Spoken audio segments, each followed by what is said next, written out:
All right, thank you very much. Hello, everybody. It's your good friend Pozzible here, and I'm back in action with another look at another movie that has come out a little while ago, but this is in honor of the Michael Fassbender competition movie that came out a long time ago called Jobs with Ashton Kutcher. Now, Ashton Kutcher gave the performance of a lifetime as Steve Jobs in this movie. And it was very sad that the direction and the writing was not up to snuff when it came to this movie. To be honest, and I'll tell you one thing, there's a point where it breaks. They did a really good job, in my opinion. But then there's this moment where it broke. Now, a lot of people had many complaints about this movie. One group said it made him look like too much of a nice guy. Another group said it made him look like too much of a jerk. I found a nice little balance between the two.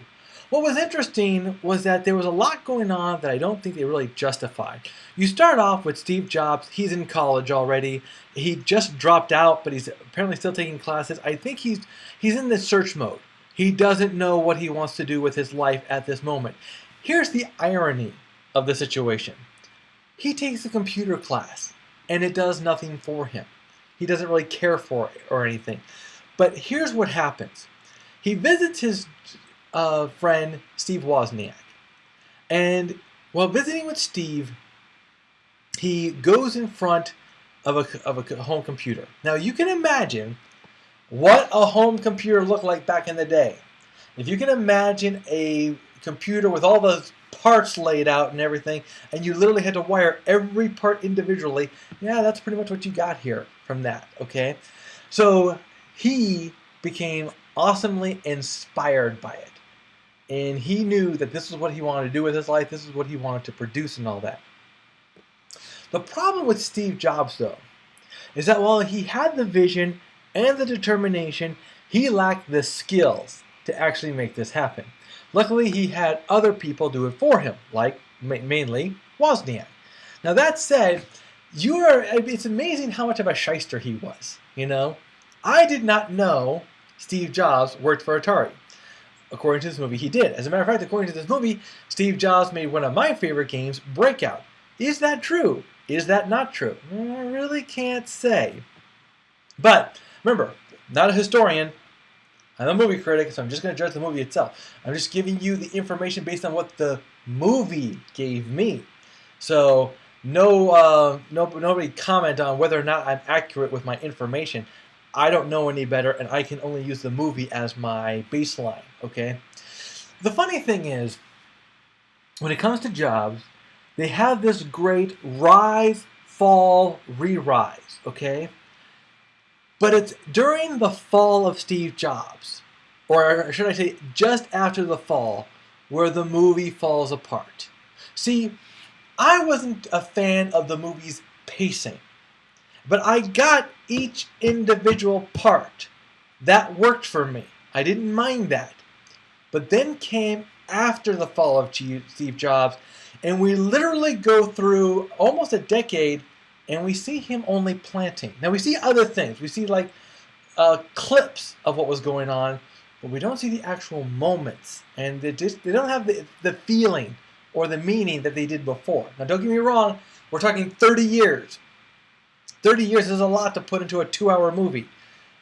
But I blame them for that. This is a biopic. Biopics are allowed to be 2.5 hours. You had some time. You could have made this movie a little bit longer, stretched out a little bit more detail, take out some of the musical moments, and focus on the story. There's a lot you could have done here.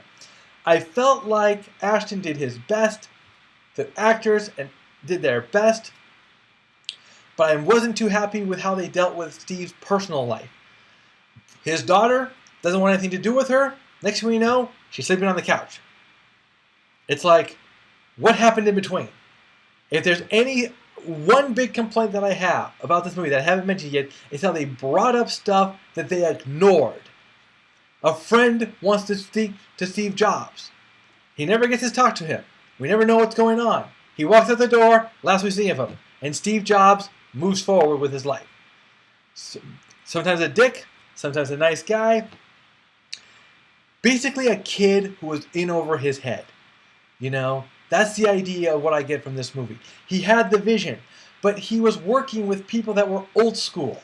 And in some ways, and as you're supposed to do with a biopic, mind you, don't get me wrong, I understand how biopics work. You get the idea that it really wasn't Steve's fault, it was their fault. After all, look at the result of what happened. There's a lot that could have been done with this movie that could have made it better.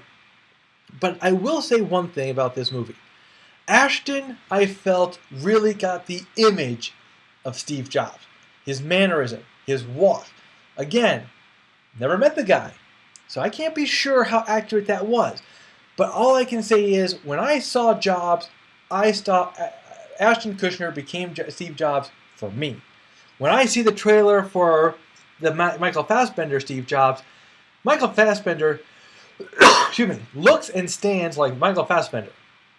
And I see Magneto playing Steve Jobs. That's what I see there. Not saying that's going to happen. That could change in the movie itself.